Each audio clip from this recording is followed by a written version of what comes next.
इस संसार में मृत्यु के बाद आत्मा की स्थिति को लेकर मानव सभ्यता में हमेशा से रहस्य, भय और जिज्ञासा बनी रही है। भारतीय लोक कथाओं, तांत्रिक ग्रंथों और जनमान्यताओं में अक्सर भूत और प्रेत जैसे शब्दों का उल्लेख मिलता है, लेकिन अधिकतर लोग इन दोनों को एक ही मान लेते हैं, जबकि वास्तविकता में इनके स्वभाव, अवस्था और प्रभाव में बड़ा अंतर होता है। कहा जाता है कि जब किसी व्यक्ति की मृत्यु अधूरी इच्छाओं, मोह या अचानक दुर्घटना के कारण होती है, तब उसकी आत्मा भटकती रह जाती है, जिसे सामान्यतः भूत कहा जाता है। वहीं जब वही आत्मा क्रोध, वासना, पीड़ा या बुरे कर्मों के कारण अत्यधिक अशांत हो जाती है, तो वह प्रेत का रूप धारण कर लेती है। भूत और प्रेत का यह अंतर केवल डर की कहानियों तक सीमित नहीं है, बल्कि यह मानव मन, कर्म और चेतना की गहराइयों से जुड़ा हुआ विषय है। कई मान्यताओं में प्रेत को अधिक उग्र, नकारात्मक और खतरनाक माना गया है, जो जीवित लोगों को मानसिक या शारीरिक रूप से प्रभावित कर सकता है।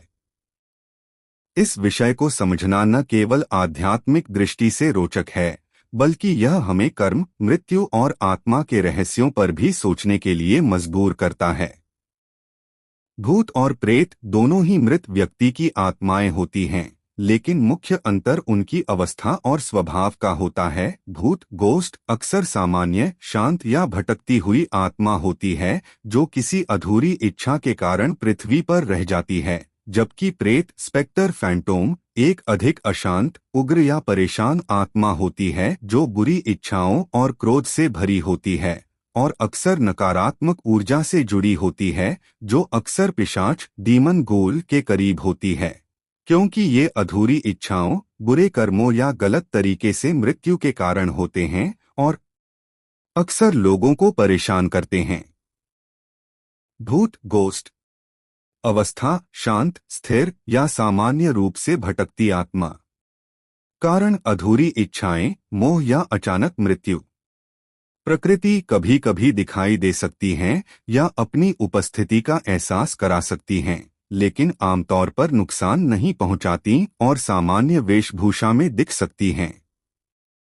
प्रेत, स्पेक्टर, फैंटोम अवस्था अशांत, उग्र, पीड़ित और नकारात्मक ऊर्जा से भरी हुई आत्मा। कारण बुरे कर्म, अधूरी वासनाएं या हिंसक मृत्यु के कारण पृथ्वी पर फंसी हुई आत्मा। प्रकृति अक्सर डरावनी, मायावी या भयावह रूप में दिखती हैं और मानसिक या शारीरिक रूप से नुकसान पहुंचा सकती हैं। संक्षेप में, सभी भूत प्रेत हो सकते हैं यदि वे अशांत हो जाएं, लेकिन सभी प्रेत भूत नहीं होते। प्रेत भूत का एक उग्र और अधिक नकारात्मक रूप है। यह भेद लोक कथाओं और आध्यात्मिक विश्वासों पर आधारित है। भूत और प्रेत का यह अंतर हमें केवल भय की दुनिया में नहीं ले जाता, बल्कि यह हमें अपने कर्मों, इच्छाओं और जीवन के उद्देश्य पर भी सोचने के लिए विवश करता है। लोक कथाओं और तांत्रिक मान्यताओं के अनुसार मृत्यु के बाद आत्मा की स्थिति इस बात पर निर्भर करती है कि जीवन में व्यक्ति ने किन भावनाओं और कर्मों को अपने भीतर संजो कर रखा। शांत मन, संतुलित कर्म और त्याग भाव आत्मा को मुक्ति की ओर ले जाते हैं, जबकि वासना, क्रोध और अधूरी इच्छाएं आत्मा को भटकाव में डाल सकती हैं। कहा जाता है कि भूत और प्रेत कोई अलग अस्तित्व नहीं, बल्कि आत्मा की अलग अलग अवस्थाएं हैं। एक ही आत्मा परिस्थितियों और भावनाओं के कारण कभी शांत भूत बन सकती है और कभी उग्र प्रेत का रूप धारण कर सकती है। यही कारण है कि हमारे शास्त्र और तांत्रिक ग्रंथ सदैव सदाचार, संयम और आत्मिक शुद्धता पर जोर देते हैं।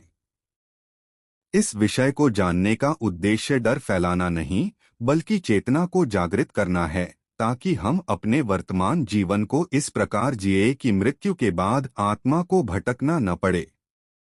यदि यह ज्ञान हमें अपने कर्म सुधारने, भय पर नियंत्रण पाने और सत्य को समझने में सहायता करता है, तो यही इसका वास्तविक उद्देश्य है। रहस्य अभी भी अनंत हैं और सत्य अक्सर हमारी समझ से कहीं अधिक गहरा।